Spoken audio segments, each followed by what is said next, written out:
Welcome to Truth Be Told. My name is Max. I'm here with Dwight today, and we're just so excited to be here with you today, have you with us, and we welcome you to join us on this journey. Speaking of journey, we're going to be talking about the journey today, and that was actually one of the first things that Dwight, you said to me when I joined All the Nations was, life's a journey. This walk with Jesus is a journey, and in some of the same fashions that his whole life, you look at his life and where he went and what he was doing, it's just a walk, and it's never a straight line.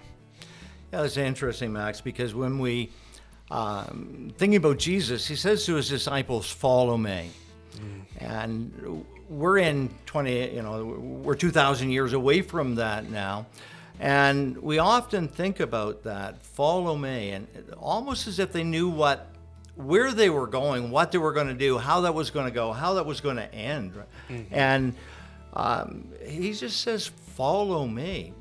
And in that journey, they had no idea what the ups and downs were going to be. They had no idea where it was going to end. They kind of had an idea. They thought that at the end of the journey, Jesus is going to be sitting on his throne as the Messiah, as the King of Israel, and they're going to be sitting alongside of him, reigning and ruling. And it's quite different than that as they start into this journey. Mm-hmm, yeah, and from what I can tell, like Simon the Zealot, his main focus was to overthrow the government. And this was part of that, they thought. Yeah. And, I remember seeing an illustration of... this is the way we think. I think most people think this way, at least I do. Point A to point B, as streamlined and as short as possible, straight to it. Seldom does that happen, and when we look at Jesus' life, it's back and forth. There never really was an end point. It's a matter of, okay, where's the Father at work? And just simply joining him. Yeah, that's interesting, Max, because we think the Father sent the Son to be the Savior of the world, and Jesus said he came to seek and to save that which was lost. And so we're thinking from Bethlehem to Gethsemane to the cross. That's a straight line. That Jesus is going to be marching continually straight towards that line. And as he's going on that line, that everything is going to be centered on that. And as you're watching Jesus, and Matthew, Mark, Luke, and John, and as you're watching or listening and reading about Jesus, you're watching as our friend Kelsey does, chosen again and again, and seeing that journey.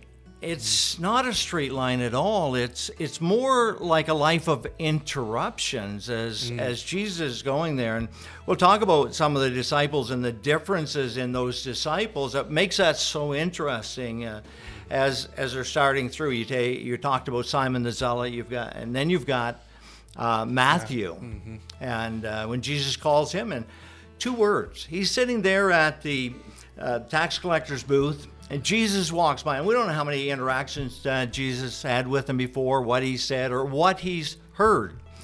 And Jesus just walks by, and he says, "Follow me." And then he leaves everything to go on this journey, right? And he had everything. Yeah. Everything that we could want. Yeah, essentially. Absolutely. To those that wanted money, he looked like the guy that had everything. But also to his own people, the Jews, he was taking their money and giving it to the emperor, giving it to Rome, and in their sense, he had nothing. And so, but this journey that he goes on, right, and interesting as each of the different writers are writing about Jesus. Matthew keeps this journey is the journey of the King. And he begins with that genealogy of Jesus, and then the wise men come in chapter 2 of Matthew, and they said, "We're looking for him that is King of the Jews." And so as he's following that, but it doesn't look like the journey of a king, and this journey that he invites them into doesn't look like they thought it would look like. Yeah, well, just thinking about that, from being raised in a Christian home, whatever you want to call it, but having faith in my life, but it's always like an end point. So you get there, that's it, and you're now this, instead of, actually how the scriptures are written and how Jesus came to be with us. And his life is simply just an example on how that walk and how life is supposed to be. How life is supposed to be with him and him with us. And so like when you come to faith, at least when I did when I was a kid, but as an adult, and that was my question, how do I do this? How do I live this? Jesus opened my eyes in the fact of, this is only the beginning. This is the beginning of a walk, and he's going to take me through this if I let him, and if I join him, and go through that. And that journey doesn't end. This is merely the beginning. Yeah, let's take a look at the journey in a day in the life of Jesus. And I think of one of the stories that the writers wrote, and they say, they had this huge crowd that was following Jesus. And I don't know what particular miracles were happening at the time, whether Jesus was healing them or feeding them or whatever the case was. And the disciples wake up in the morning and there's no Jesus. And, they're kind of shocked. Where's Jesus? And so they go to find him, and he's been out out praying. He went out early in the morning, and the disciples said, you got to get back here. You got to get back here. The crowd is here. There's thousands of people waiting for what you're going to do. And he looks at them and he said, we're not going back there. And I can almost imagine the shock, because they thought that the part of the journey that was so important was all of the people. And Jesus said, no, we're not going there today. And what he'd been doing was he was listening. He was listening to the Father. And you talked about that a little bit ago. The life of Jesus almost looks like a life of interruptions. It's almost as if every time they've got a crowd, and every time that he's drawing these to them, that he heads off. And you talked about that straight line in John chapter 4. You've got Jesus that's in Jericho. He tells his disciples, we're going down through to Jerusalem. And the way that they would have gone from Jericho to Jerusalem would have went around Samaria. And as they're walking along, Jesus says to his disciples, you know what, I'm kind of hungry. Why don't you guys go to McDonald's? Of course, they didn't have McDonald's, but why don't you get us some food? And what happened there? Well, he heard the Father, and the Father was telling him, you need to go. You need to go over by the well, and that's there, and you need to wait. And, we don't like interruptions, and we don't like to wait. And so he goes by the well, and there's a woman comes there all by herself. And Jesus, we look at that and say, what in the world? You're leaving all of these people where there's a good crowd, and you're going to the one. And how often the life of Jesus becomes that.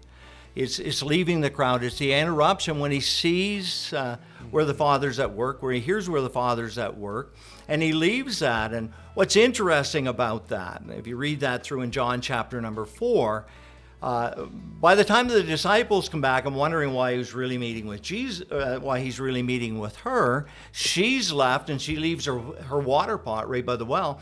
And she goes back into the city, and she says to the men, come see a man who's told me everything I've ever done.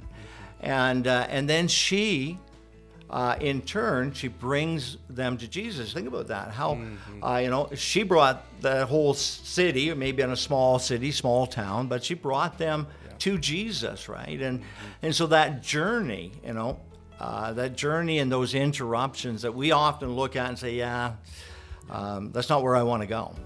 Wow. I mean, any type of interruption during the day, it's like, okay, things are not going. I have a plan. I want to execute that plan. I want to do it. We're in the new year, fresh in the new year. Everybody's got goals. Let's just get it done. God seldom works that way. The interruptions, I've talked to several people and a couple other mentors that I have, and they're like, in that moment, okay, instead of getting frustrated, which that's the initial emotion that we just naturally have, it's like, okay, just simply say, God, what are you doing here right now? Because it tunes our mind to him, and I don't do it regularly. I'm still working on that, but that is something that I've had several people tell me, be like, this is what I try to do. So that's what I'm trying to do. Exactly, Max, and the fact that we're a work in progress. This journey's progress through life, and as we need to keep reminding ourselves, it's not about the perfection. It's about that progression, and the journey is that.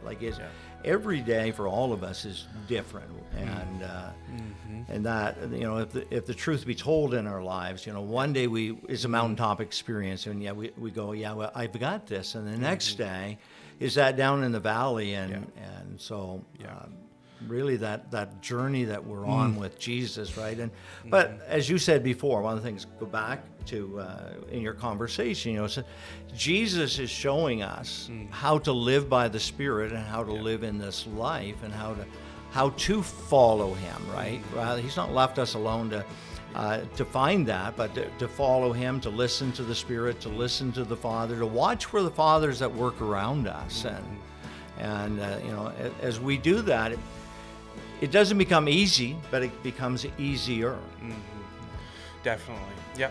And that the follow me doesn't mean we won't go through the valleys, but his promises are true, and when he says he'll never leave us if we choose to follow him.